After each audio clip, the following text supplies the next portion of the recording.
Welcome to Section 420, Talkin Yankees. Well, spring training comes to a close, so we'll do a little wrap-up report on the Yankees, who's hot, who's not going into the season, and of course go over the big news. Anthony Volpe will be in the opening day lineup for the New York Yankees.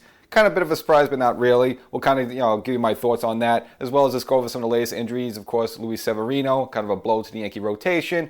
And a little fun at the end. We'll do a little Yankee opening day trivia to test your knowledge of the Yankees. And I won't go too far back, but there's going to be a couple of tough ones in there, but a couple of easy ones there. So you want to get all that before we start. Got a whole season ahead of us, and maybe you didn't do it last season. I don't know why you didn't do it last season, but there's an audio podcast version of the show. Get additional content you can't see here, TV, or anywhere else. It's only for you podcast subscribers. So wherever you get your favorite podcast, look up Section 420 Talkin Yankees, the podcast, subscribe, and we have a whole season ahead of us.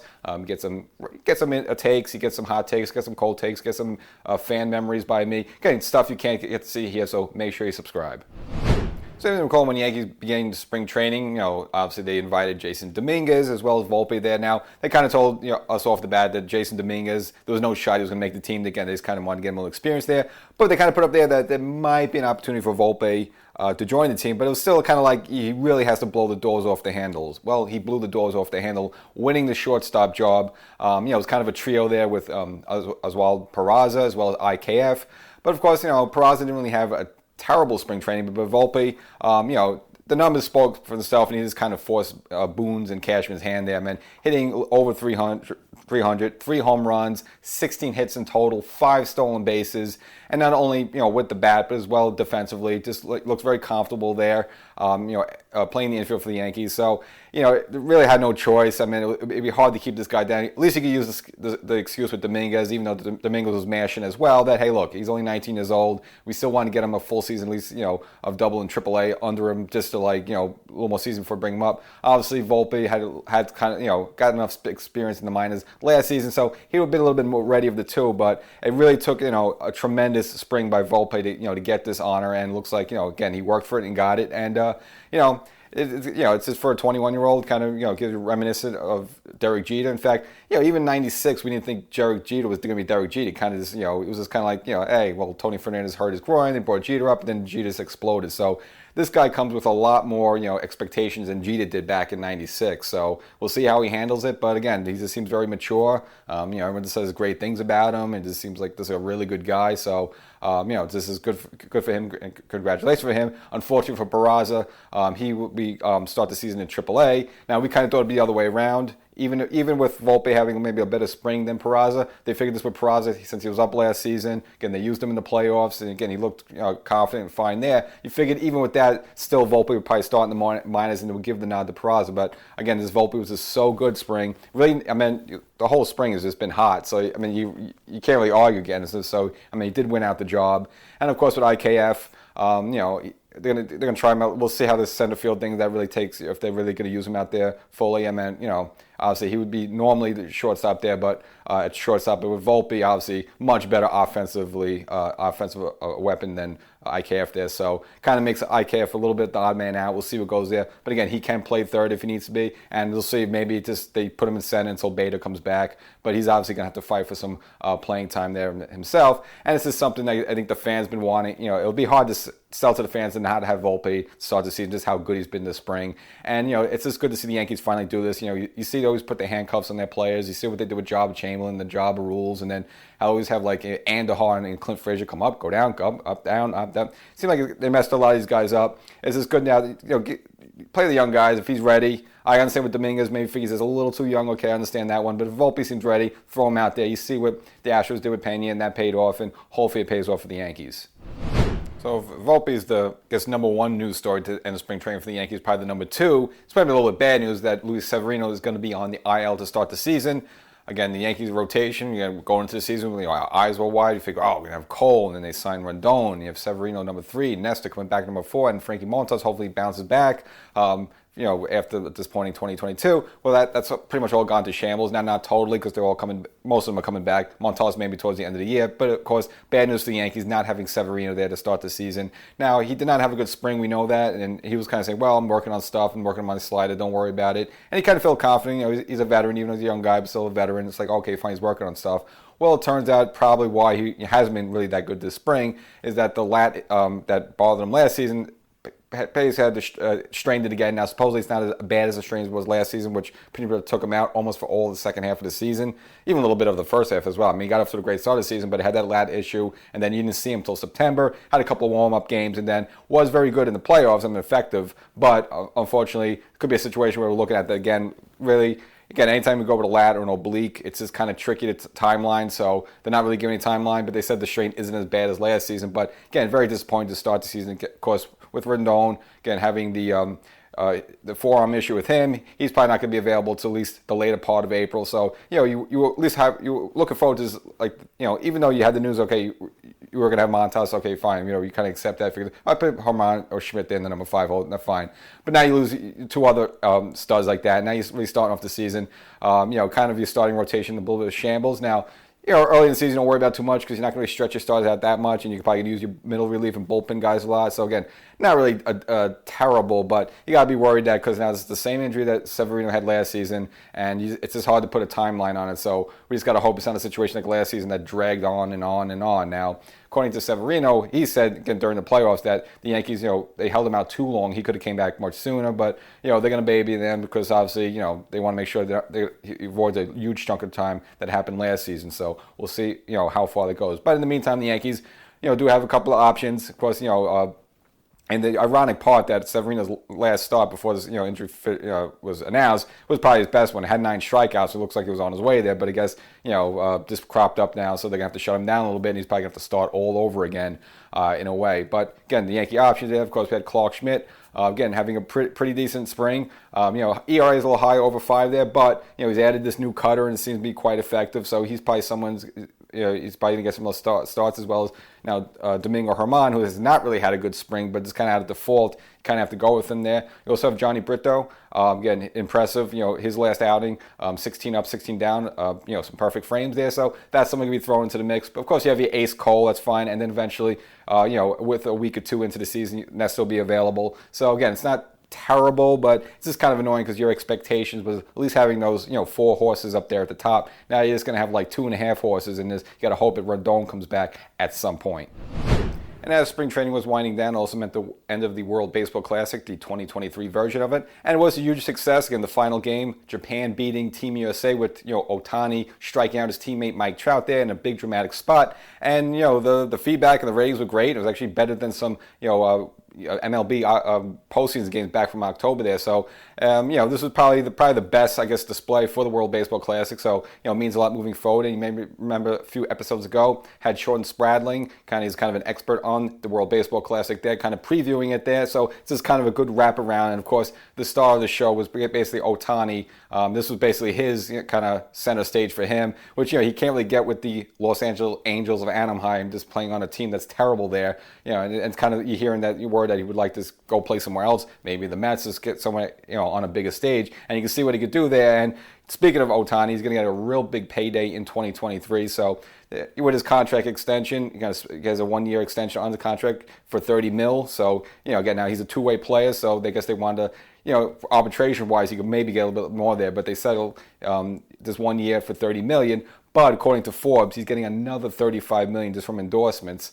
So it's $65 million that Ohtani is expected to make here in 2023. And of course, he's going to be a free agent after the year end. Is who knows what type of money he's going to get. And of course, you hear words like the Dodgers, and because you hear the Mets, Steve Cohen. I don't think the Yankees are going to be players for him, just because I'm sure he would like to play for the Yankees, but again, you have to bid against the Dodgers and even the Mets, and it kind of feels funny that the Yankees having to compete against the Mets and maybe can't compete against the Mets. That's with Cohen, but I don't think Hal is going to spend the big bucks on Ohtani there like that after he just spent $360 million on Judge there. So even though Ohtani may want to come here, if you're a Yankee fan, I just don't see because if he's going to be making like $30 million this year, he's going to be. You're looking at maybe possibly a $50 million year or $60 million for this guy per season. And I can see the Dodgers playing that. I can see the Mets paying that. I can't see the Yankees and Hal Steinbrenner paying that. So no hopes of Ohtani coming to the Bronx. So for the Yankees this spring, they finished several games under 500. Now, it's not really something to worry about, but you like to kind of have like a winning attitude and just have a accustomed to winning going into the season. Now, you can have a great spring and then, lose your first 4 games in a row of the regular season and it doesn't really matter. But with the Yankees, they started off well, but, towards the middle and part of spring wasn't that great. So we'll look at some of the players, maybe some that you should worry about, maybe you shouldn't worry about, and maybe some that will surprise you. So I'm not going to really grade them A, B, or C, D like that, but I'll just point out some players, someone like a Michael King who, again, coming back from injury. How was he in spring? Because he's going to be an important cog, as well as Clay Holmes, who was, again, pitched in the playoffs kind of injured there, and you was like to see him healthy, and be the Clay Holmes we saw at the beginning of last season when he was probably maybe the best closer in baseball. So we'll look at a couple of players there. Again, who's hot, who's not, and again, who's surprising you. So right off the bat, I'd be worried about Giancarlo Stanton. Now, remember last season, he was an all-star for the Yankees, but again, got hurt a little bit, was out for a while, came back, and really wasn't an effective player for him in towards the end of September there, and in October didn't really do much for the Yankees. Again, looked pretty hideous there, just striking out a lot, and this looks slow and looks sluggish, and kind of would make you worry a little bit. You figure, all right, maybe a little off season he'll come back with a little more pep in his step, but this spring has not been good for him at all. Again, 0 home runs, hitting only 222, just has like 10 hits in 45 at bats and 3 RBIs. Really nothing to be impressed with. Here's a guy who could potentially hit like 40, 50 home runs, and he has 0 for spring. So that's got to concern you a lot. Just in fact, also, he did not have a good second half of last season. He's kind of someone you have to worry about as well, just because he's under contract for a couple more seasons, and you're on the hook for this guy. And just seemingly, as a DH, or even wants to play outfield a little bit, at the very minimum, he's got to be mashing some home runs. So hopefully that's, maybe it's just a swing thing, maybe it's just a hot-cold thing, and maybe he'll heat up once the season starts. But again, he had an ice-cold spring, and he's got to be worried about a little, that. Now, Rizzo, kind of the same case, only hitting 211, just only had like 1 home run in spring. So again, that's kind of pitiful. Again, he's a guy that for the Yankees, he had like 32, 34 home runs for the Yankees last season. So again, you would like to see him get a couple more long balls in spring. That wasn't the case there. And only 8 hits in 38 at bats. So really not that good. Again, hitting 211. So those two are supposed to be, kind of your, we'll see the way Boone makes a lineup, but more often than not, they're going to be your 3 and 4 hitters right in the middle of the Yankee lineup there. And if they're your main power hitters, really provided no production in spring training, so that's got to worry you a lot there if you're a Yankee fan. And probably the top 4 is going to be most often than not. You're probably going to see DJ leading off. You'll probably see Judge in number 2 hole. Probably Rizzo in 3, and then Stanton at 4. And then after that, there's variation depending who's playing. If Donaldson playing, is Gleyber Torres playing, is Volpe playing, that will work out. But those are going to be a top 4. But for 2 of those 4 to not have a good spring training, again, that's got to be worrisome. And on the pitching end, I'd be worried about Domingo Germán, pitching to an ERA of 8.71 in spring. Again, got bombed around a lot, and he's someone you're going to have to depend on because at first, you thought, all right, he'll possibly be a replacement for Frankie Montas in number 5 hole there. Well, now with both Severino and Rondon out for a while, you're gonna have to depend on Germán probably for a couple times through the rotation, at least till those 2 guys come back, at least one of them come back. And again, he's had a bit of an ugly spring, so it doesn't bode well for the Yankee rotation to at least start the season. But the 2 other Yankee position players I mentioned that would be on the top of the Yankee lineup, that would be DJ LeMahieu and Judge, have had good spring trainings, and mainly you're worried about, not really Judge with the contract or stuff, but more DJ, of course, had the fractured foot from last season, which again made him unavailable for the playoffs for the Yankees, and obviously he opted not to have the surgery, instead he just did non-surgical rehab. Seemed like it's worked, and he's had a decent spring, hitting upwards to 333. Only 1 home run, that's okay, with 5 RBIs, but again, he's a guy at the top of the lineup there that you just want him spraying the ball, you want him to get on base, and let the guys behind him hit the home runs there. So good spring training for DJ LeMahieu so far, and just again, hopefully not having the surgery on the foot, it was the right move, and hopefully it's not something that crops up on him later in the season. And as for Judge, I mentioned, getting upwards of 359, only 2 home runs, but still that's okay. It's Judge, it's fine. 7 RBIs, but he's looked good. So it looks like the big contract hasn't really affected him. You might figure you'll just be a little skittish of that, but again, he's just Judge is Judge. He's cool. He can handle the stuff and having a good spring training. So I didn't think that would affect him, and it hasn't affected him. And he's been good in the field as well, gunning guys down, on the bases there. So Judge looks like Judge. DJ looks like DJ. You just have to make sure that. I don't really worry about Rizzo's more, but with just really Giancarlo Stanton, because he had a miserable second half of 2022. So just hope that doesn't carry on to start the season. And even though Anthony Volpe has been getting all the hype, and deservedly so, but really pound for pound, you could probably say the Yankee player who had probably the best spring training has been Oswaldo Cabrera there. Again, so you figure maybe last season came up, he'll be a little cocky, but no, I mean, he's been actually hitting upwards of 340 with 18 hits, 4 home runs, 14 RBIs, again, playing multiple positions. So, again, he's not going to get the fanfare of Volpe. This is because all the expectations of Volpe, but Cabrera has had a tremendous. Again, you might make the case he had probably the best spring training of all the Yankee players, and of course, he's probably definitely going to take that left field job once the season starts there from Aaron Hicks, who hasn't been terrible. Hicks, obviously only 1 home run, and Hicks only hitting around 280, so okay for him, I'll take that, but.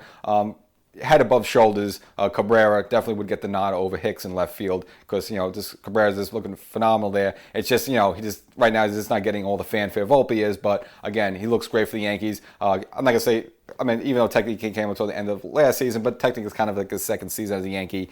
And again, he seems very mature. Does not seem like he's being cocky about it, and he's taking this seriously. And again, hitting well over 300. And again, great way to start the season. Now, one Yankee player who a lot of fans had their eyes on, probably want to burn a hole through him, has been Josh Donaldson. Again, you heard a lot of fans calling to trade him, get rid of him during the offseason. Well, kind of hard. He makes a lot of money, so you knew at some pretty much the Yankees were going to at least have to start the season with him. But you want to see can he bounce back, at least have a better season than last season? And so far this spring has been decent, hitting up towards 263. 4 home runs, as well as 10 RBIs. Now, supposedly, he tweaked his swing a little bit. Remember, Donaldson always has that high leg kick, and maybe this leads to a lot of strikeouts.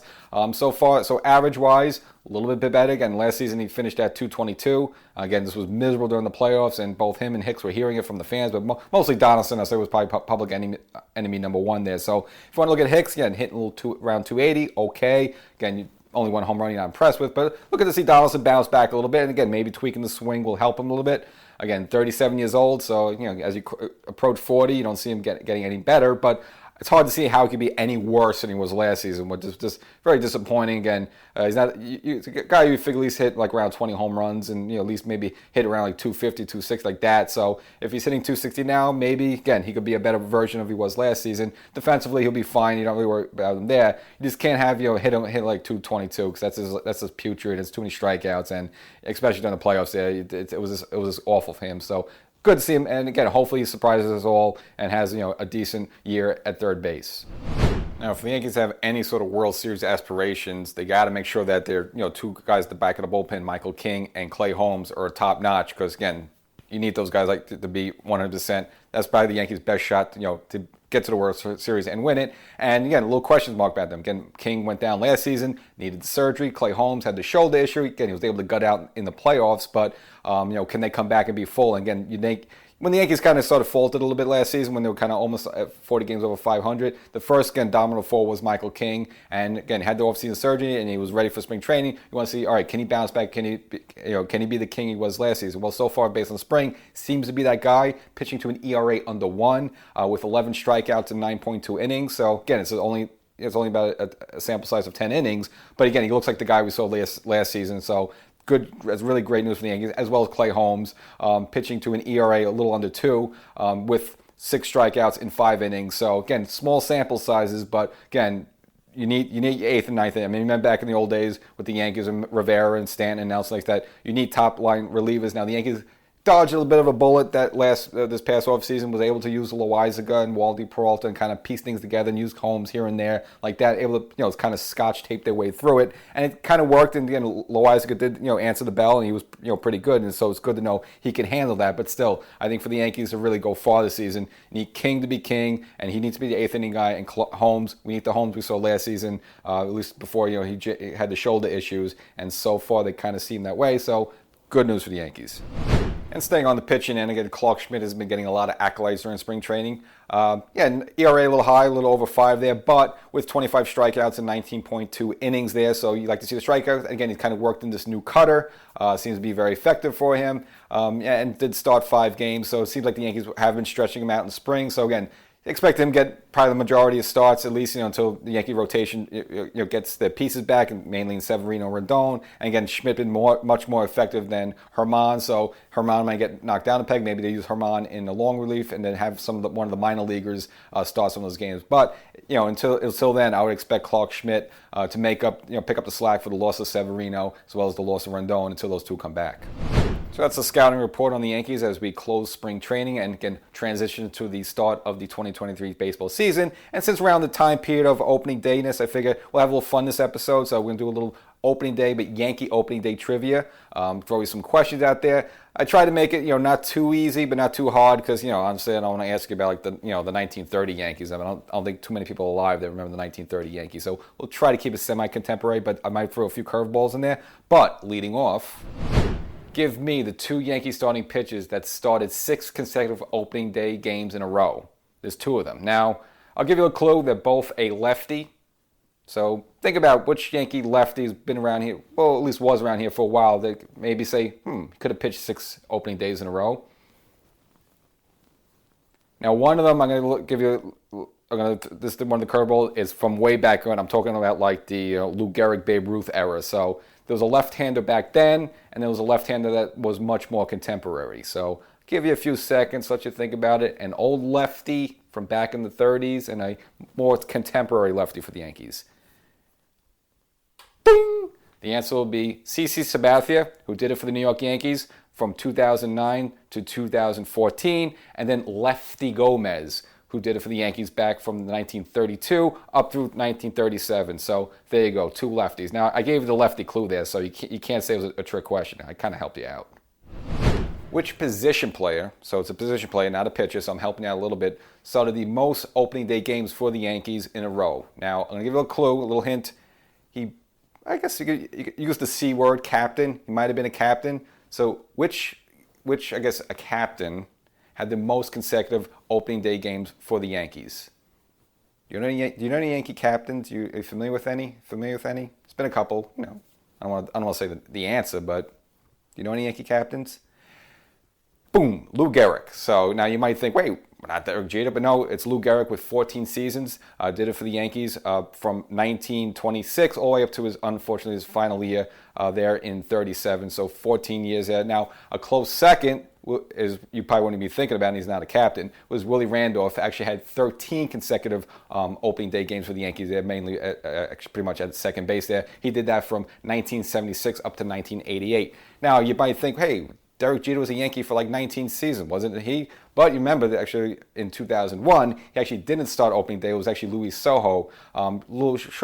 Shortly before, I think in spring training, actually Jeter injured his quad, so he actually wasn't available for opening day. So it was actually, from 96 up to 2000, Jeter started those 5 years in a row. Then you had Luis Sojo in 2001. Now for the next 11 seasons, it was Derek Jeter there from 2002 up to 2012. Now 2013, as maybe you don't recall, actually Eduardo Nunez started shortstop for the Yankees, and that's because in the 2012 playoffs, that was the time Derek Jeter broke his ankle, so again, he wasn't available to start the 2013 season, but he would eventually join the team later in the year, and that would be, again, the final year of both Mariano Rivera and Andy Pettitte, and of course, Jeter was able to play with them. Of course, Jeter came out and took the ball from, I believe, Rivera there in just that final moment at the Yankee Stadium where he got teary-eyed and all like that. So they were, again, now, if the 2001 and the 2013 situations didn't happen, then yeah, you probably would have seen a situation of Derek Jeter starting 19 consecutive opening days in a row for the Yankees. But unfortunately, because of the injury to the quad in 01 and then to the ankle in 13, Jeter missed those 2 seasons there. So still the winner there is Lou Gehrig, who had 14. Okay, so that could have been a little trick question, maybe a little hard, unfair. I mean, you should, as a Yankee fan, know who Lou Gehrig is. And, okay, maybe, you played a ton of years, but maybe, it kind of threw you off a little bit. But I'll give you the easy one here, so we'll ease it up a little bit. And this one you should get. Even if you're a young Yankee fan, I think this one should be general knowledge. So who started, I guess the starting pitcher for the Yankees for the 1999 season? So 1999, think of the Yankees starting rotation. Who would start opening day for the Yankees? Shouldn't be that hard. Really shouldn't be hard. 1999. What players were on the Yankees in 1999, and whoever of them would be seen as formidable, the best to make the start for the Yankees to start the season? 1999. Roger Clemens. So Roger Clemens came to the Yankees in 1999. Again, that was the big 3-way player trade that sent David Wells and Graham Lloyd up to Toronto. Brought Clemens here to pitch for the Yankees, and he would start the season. Again, it was a lot of expectation for him, and unfortunately wasn't a good start for the season for him. It would be a game that the Yankees would lose to the Oakland A's 8-5. Again, Clemens in 99 didn't really have a good season. Again, he had a bit of a groin issue, kind of midway in, so he kind of wasn't 100%, but would, pitch well for the Yankees in the World Series Game 4, clinching for the Yankees. So, yeah, even though it wasn't a great season for him statistically wise, it did start off with a bang with the World Championship. I'm staying in the same time period as Clemens, and you're hearing all these comparisons with Volpe and Derek Jeter, and the comparison like that, well, he's the next Jeter and all that. So I figure we'll do something very Derek Jeter-ish there. So 1996, who did Derek Jeter on opening day hit his first career home run off of? It was on the road, kind of a coldish day, gray uniform on the road there. Derek Jeter hits a home run off of Dennis Martinez. And finally, and I mentioned this name, because this name actually came up a lot during the World Baseball Classic, the most recent one, so I figured maybe I'll integrate it a little bit with Yankee history and opening day. So let's see if you get, again, if you watch the World Baseball Classic, there might be a name that was mentioned several times, so this one might just come at you, but we'll see. We'll see if you can get this one now. We're going to go to first base. So who started first base for the Yankees on opening day in both the 1983 and 1984 season? So who was the Yankee first baseman to start the season? So what 80s Yankees first base, does a name come to your mind? Maybe. Did you watch the World Baseball Classic? Any coaches? Any players doing batting practice? Ken Griffey Sr. So Ken Griffey Sr., the father of Ken Griffey Jr., played first base for the Yankees in the 1983-1984 and started first base there. Now you might think, great, what about Don Mattingly? So Don Mattingly actually originally came up with the Yankees during September of '82, was like a defensive replacement, and he got his first hit. Actually, it was September 11th of '82. It was against the Baltimore Orioles.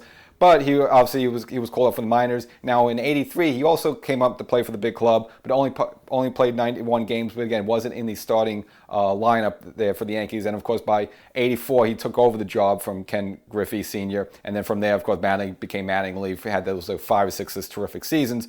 But '83, '84, the opening day starting first baseman was Ken Griffey Sr. Now, if you watch the World Baseball Classic, Ken Griffey Jr. was one of the coaches, as well as Andy Pettitte. It was kind of cool to see that. And of course, Ken Griffey Jr. took some batting practice, cracked some balls out there, kind of had that old swing. Yeah, he put a few extra pounds around the waist. Yeah, a lot of retired players like that. But it was good to see that good swing there. So I figured I want to find a way to integrate the World Baseball Classic with this final question. So yes, first baseman. So if anyone stops you in a bar or something like that, that's a good trick one, because most 90% of the people are going to think it's Don Mattingly, but no, it was Ken Griffey Sr. in '83 and '84. So I hope you enjoyed those Yankee opening day trivia questions. Use them on your friends and family. You seem like a really smart guy there. Hey, I didn't know this stuff. Well, I won't tell anyone you stole from the show. So the Yankees start the season. I guess fans are going to be happy. That's the idea that, again, Volpe is going to start with, as they say, welcome to the show. Can you handle this? Can you handle the pressure? It's one thing to do in spring training, but now you're doing it now. I think he'll be fine. Again, he just seems to have a certain way about him, a certain makeup that kind of differs from someone like maybe like an Andujar or Clint Frazier. Volpe just seems much more mature than those two were, so I think he can handle it. I think he'll be fine. So I think it's going to be his job to keep moving forward there. Again, offensively, much better than IKF there, so it's going to be hard for IKF, again, to find some at-bats. Other for the Yankees, you worry about Severino being down, as well as Stanton not starting the season hot. But again, we have a long season to go, so don't panic yet.